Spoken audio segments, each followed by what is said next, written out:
Nedēļu pēc darba ar rezerves komandu Latvijas basketbola izlases galvenais treneris Ķestūts Kemzura sācis darbu arī Latvijas galveno valstsvienību.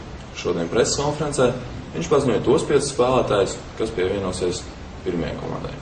Приняли такое решение из этой компании, из этой команды, тех людей, которые были собраны с 13 по 18, добавить к этим 10 игрокам, которые собираются сегодня, 5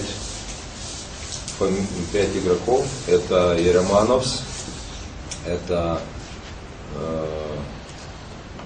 Гатис Яговец, это Эрнест Калве, это Брейманис и Артур Шталберс.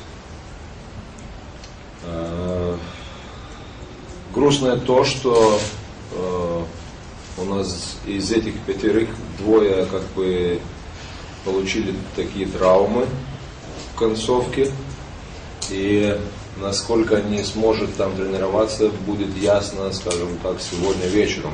Мне доктора должны, потому что сегодня утром они должны пойти к докторам по детальному обследованию, там, посмотреть, насколько это серьезно, насколько это лечение, скажем так, продолжит. Нужно будет длиться и какая ситуация конкретная. Ekonomiskiem režīmam nav nekāda sakara ar to, kā mēs trenēsimies un kā mēs būsim noskaņoti spēlēt, jo varbūt tas ietekmē, cik mums var izdot pāris apavlēm vai cik tā liela dienas nav. Es domāju, mēs esam izdzīvojuši laiks, kad Edgars pats arī zina, ka maksājusim $50 mēnesī un tagad daudziem maksā vairāk, tagad es domāju, mēs spēlēsim priekš sevis, priekš Latvijas, un tas ekonomiskais varbūt vienīgi izmainīs mūsu reisu, kā mēs lidosim, mēs turien vai brauksim, bet nevis kā spēlēsim. Это в общих чертах. В первую очередь мы смотрели все, и главные, наверное, критерии были так, как человек ориентируется, как он принимает быстро информацию. И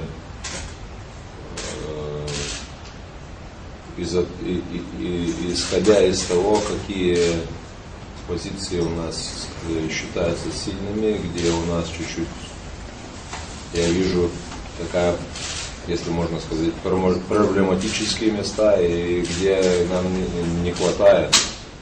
Ja esam spēlēsim, tad redzēs, domāju, ja spēlētāji, labi spēlētāji, profesionāli spēlētāji, tikai var viens otram palīdzēt un spēlēt kopā. Basketbolā bumba ir viena, spēlētāji 5, tā kā pēc mums divi vēl 3 uz laukumus, domāju, ka par visiem kaut kā mēs sadalīsim. Все там 13-14 сразу в один момент, это невозможно.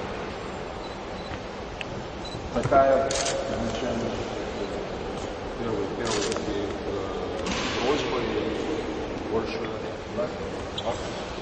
Latvija!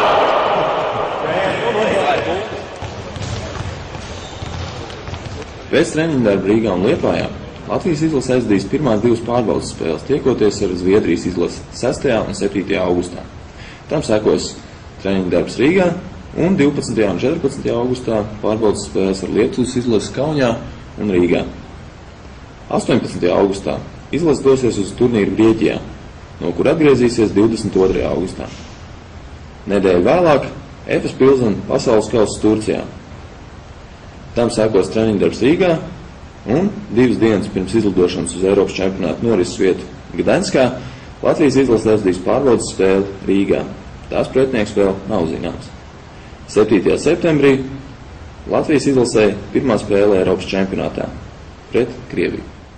Izlases pirmajā treniņā bija Andrejs Siliņš, Mārtiņš Cīrulis, Esports LV sadarbībā ar F64.